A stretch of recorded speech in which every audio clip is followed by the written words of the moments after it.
When I was in my formative years of junior high and high school, I knew I had to find something that was uniquely my own opinion from what I grew up with. Musically, this was a bit hard because my dad was a classic rock guy, and that music was pretty awesome. My older brother was a grunge fan, and I also loved that style, though not all of it was my cup of tea. It wasn't until I found punk music that I really started to understand what having my own musical taste was like, and I was all in. For me, punk music checked all of the boxes musically, socially, and communally. Were lower class kids allowed to join? Check. Could you be in a band and play this music even with very little experience on an instrument or as a singer? Check again. And did the community look out for each other and thumb their nose at authority and geopolitical atrocities? Check. There was almost nothing that I didn't like about punk music, and for me, it didn't start with Green Day. I knew of Green Day, and Dookie was a big album. I played cover songs off that album. But I think where punk started to really resonate is when I got into Rancid, Fat Wreck bands, and then later on when pop punk showed me that it was okay that even as a lower class, rural suburbanite, you could enjoy punk music without the chains and leather. So to say that I appreciate punk music is an understatement. It will always be my first true love and unique taste in music. With that said, I wanted to break down the best punk albums of 2023, in my personal opinion, and give you my choice for what the top album is by the end. Some of these albums will be well known, and some of these albums and artists will probably be new to you. But that's even more of a reason to stay tuned all the way until the end so you can hear my insights about each album and hear what album I'm saying is my favorite of the bunch. Let's find out what albums made the list.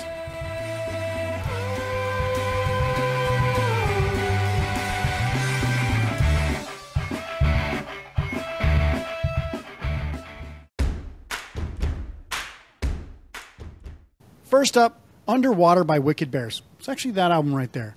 I had anticipated this album for a couple of months, and it absolutely didn't disappoint. Every song on the album is compelling, well-written, and meaningful, even when the subject matter is a bit more humorous or not pretty whimsical, not really serious, but it's all still really well-written. The lyrics that singer Casey Keel puts out are engaging, usually pretty humorous, and at times quite sincere, such as the songs Hypothetically, which is a love song about not being a love song while basically explaining to the love interest what it would be or what he would say if it was a love song. A little ironic. Coincidentally or not, Keel was actually married in 2023 to kind of go along with this message. And also in the song Max, which is a song where Keel breaks down his close relationship with his dog, you can feel that sentimentality and that, kind of heartfeltness come through on the album. My personal favorite song on the album is Lucky, and a really close second would probably be The Darkness as well as Hypothetically. Now the song Lucky is basically a song about not being lucky, and that's kind of a consistent theme behind a lot of Wicked Bears music. They kind of say one thing and then steer you in the other direction. But possibly the most clever thing on this whole album is the bookends of the album being Underwater, the first song, and Still Underwater, the last song, which makes this a bit of a concept album, or at least concept in the sense that it ties it all together. And Still Underwater actually has a medley of some of the most notable lines from each of the songs on the album in a great epilogue that makes this album almost like listening to a really, really good musical. I rarely ever see forethought like that put into an indie album, and it's just an epic idea. But, all that said, is Underwater my favorite punk rock album of 2023? Now let's talk about Under the Gun by Militarie Gun. Militarie Gun has been on an absolutely meteoric rise for about 3 years since they started forming during the pandemic as a side project for lead singer Ian Shelton. The new group quickly became a U.S. sensation as they toured extensively and put out 2 EPs before releasing this debut album, which is a stellar debut. I recently heard a snippet of an interview with Shelton where he claims to have ironically called their music hardcore at the start, which he thought was kind of ridiculous, but then all of a sudden Turnstile got big and suddenly Militarie Gun fit in the genre as well. And things went up a mountain fast from there. The first song on the album, Do It Faster, pretty much encapsulates everything about the band. Get off your ass and go. That seems to be the band's modus operandi. The title track, Life Under the Gun, is also a really good song that I can see creating a pretty big ruckus in a live setting.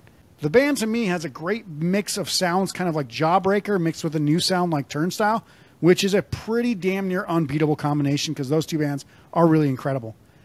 There are no complaints at all from me about this album, and I think everyone in the world needs to hear this album before Militarie becomes the next huge rock band. All that to say, it's still a very difficult decision to choose the best punk rock album of the year. Now, the third album on this list is truly an incredible piece of art. It's called This Is Crime Wave by Codefendants. Now, this actually started as a kind of project that's a bit of a super group between Sam King from Get Dead, Chesky Ramos, and Fat Mike from NoFX. The touring band seems to kind of, at current at least, go on without Fat Mike, which makes sense as, you know, he's doing the final run with NoFX right now. And this album was put out on the startup label from Fat Mike called Bottles to the Ground, which is obviously a reference to the NoFX song of the same name. That said, this has very little feeling of anything NoFX related, although Fat Mike does have strings in there because he's kind of now doing production with strings.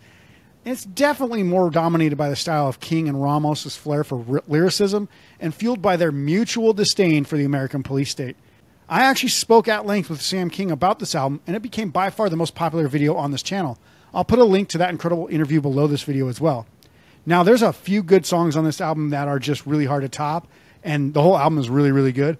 But Brutiful is one of my favorite songs. It's a great song, but probably I have to go with Suicide by Pigs as my actual favorite, just because it has one of the most impactful lyrics on the album with the refrain, turning pipe dreams into pipe bombs with you. And the way it's sung and the meaning behind it is just really, really meaningful and deep.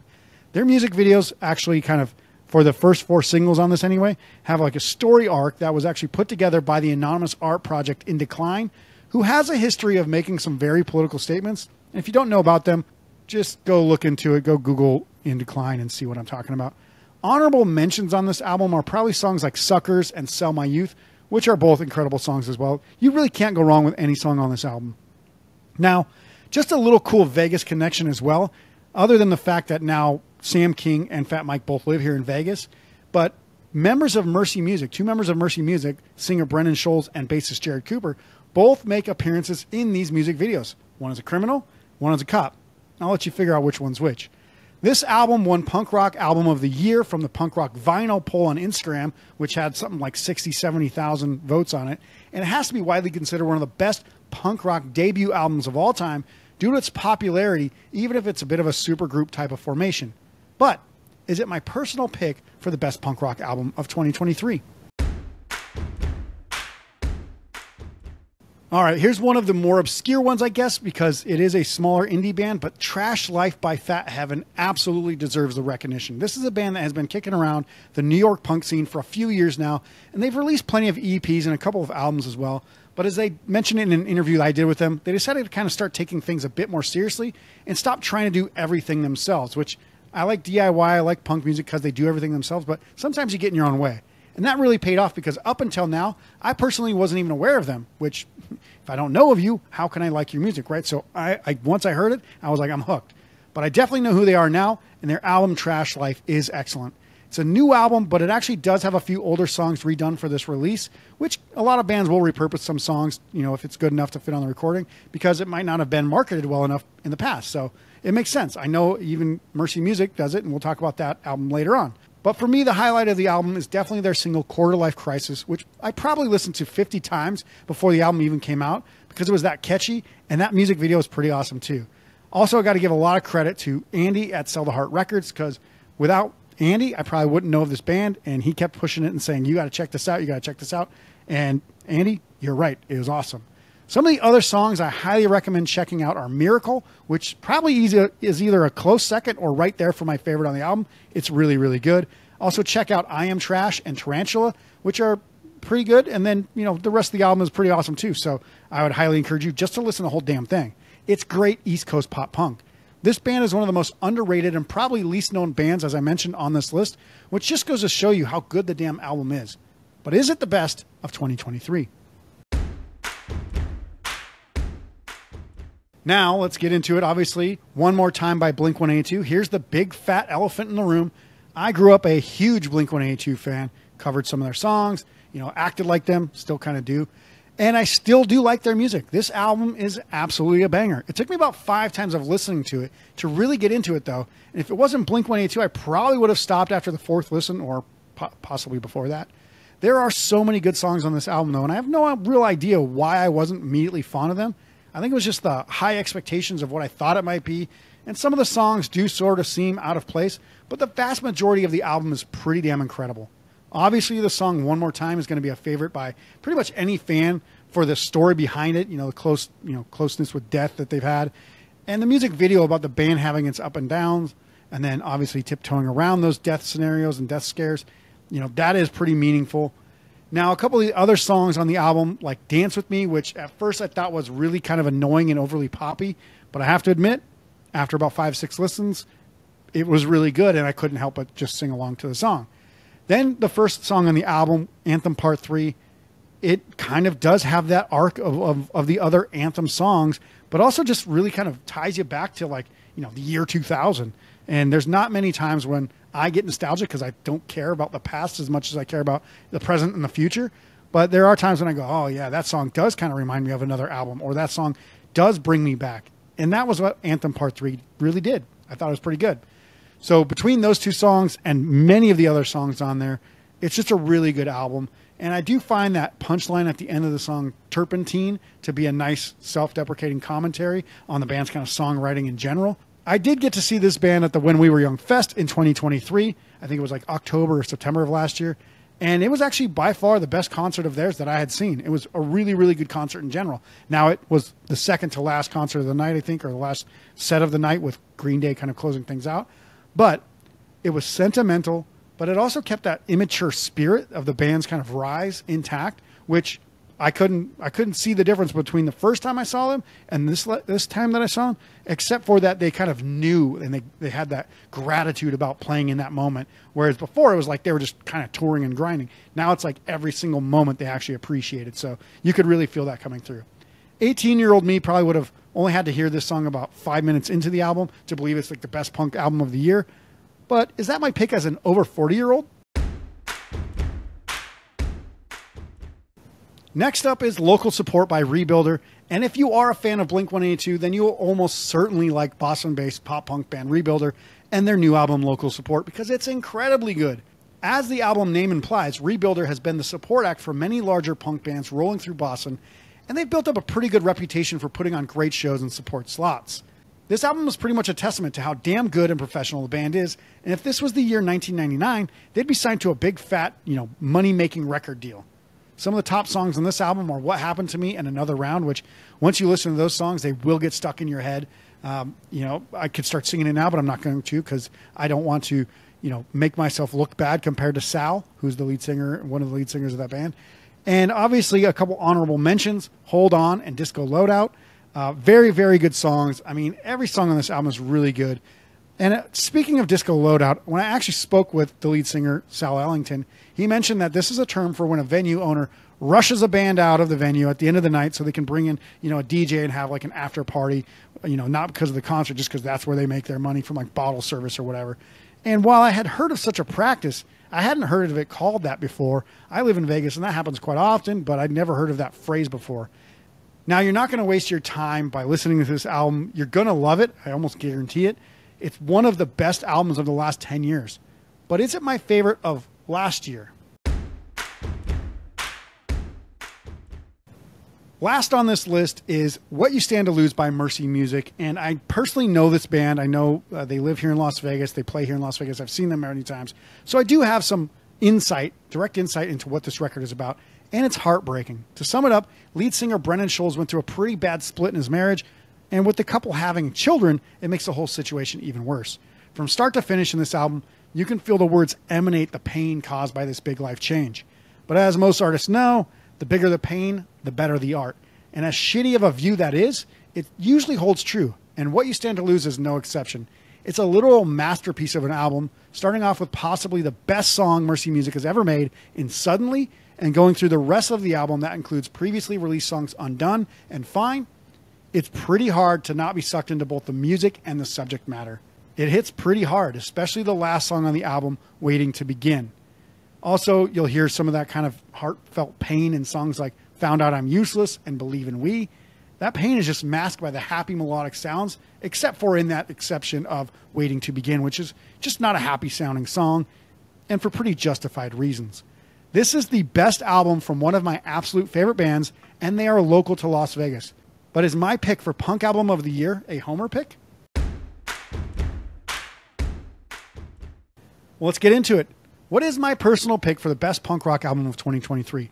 Well, after all was said and done, I have to go on a couple of criteria here. Number one, what was truly my favorite album, regardless of hype or outside criticism? Number 2, what album do I still find myself going back to for more listens because it's so damn good? I think most of them are on that list, actually. Number 3, what album do I think has the longest staying power in my personal rotation? And number 4, what album can I stand behind as my choice regardless of peer pressure or external reasoning? After I contemplated all of that, the answer was still the same as my initial gut reaction. My pick for the 2023 punk rock album of the year is Underwater by Wicked Bears. This album is pretty much a masterpiece of punk music. It's dark, funny, poppy, and personal. It's not often that someone can write incredibly specific lyrics to their own life or to a specific scenario like Casey Keel can and still make it interesting and engaging for the mass population. Now, just to be transparent, my runner-up, if you're putting like 50.1% to Wicked Bears, 49.9% would be to Mercy Music, because that, again, is the best album they've ever put out. And I think if Wicked Bears lived in Las Vegas, then it would be pretty much a coin toss, or I'd maybe even give it to Mercy Music. I didn't really want to just say it's Mercy Music because I do know those guys, and I didn't want to be that big of a homer. But I'm just saying that now so that way you understand Mercy Music's album is that good. It probably is number 1 or just straight up like cut razor hair down the middle. Number 2 after Wicked Bears. So, you know, just the fact that Wicked Bears did happen to put out an album so good that they could topple one of my favorite Las Vegas bands, you know, living in the same city as me, as well as overcoming the monster return of one of my all-time favorite bands in Blink-182, just shows you how good Underwater really is. And I'm certain that I will get a ton of hate in the comments for not going with Codefendants, because in reality, that is the most artistic album of the year, in my opinion. There's nothing quite like it. It's literally an art form. The fact that they called it This Is Crime Wave, basically made their own genre, that album basically reserves its right to create its own genre because it is that good. It's probably the most original and like I said, most artistic album of the year, but I still think if I'm looking at it from start to finish, what do I really think for me is the best album? I think Wicked Bears created something from start to finish to the best album for the music alone. Now, I highly encourage you to listen to all these albums and make your own decisions because they're all so good. You won't be able to hate on them unless you're just doing it out of spite or if you're just being a dick about it, right? But I know there's probably ones that I missed or that you probably like that I probably like as well. You know, Frenzel Rom had a great one. There's a lot of other ones out there. Feel free to leave your comments below about what your favorite punk album of 2023 was and why. And if you learned anything or enjoyed our time together, please be sure to like and comment on this video and subscribe to the channel. Also, share this episode with a friend or on your social media. Those small actions make a huge difference to our channel. If you want to check out our awesome rock music blog or pick up some cool merch and gear, head to poweredbyrock.com to see what's good there. That's our show for today. I'll see you soon for the next episode. Until then, rock on.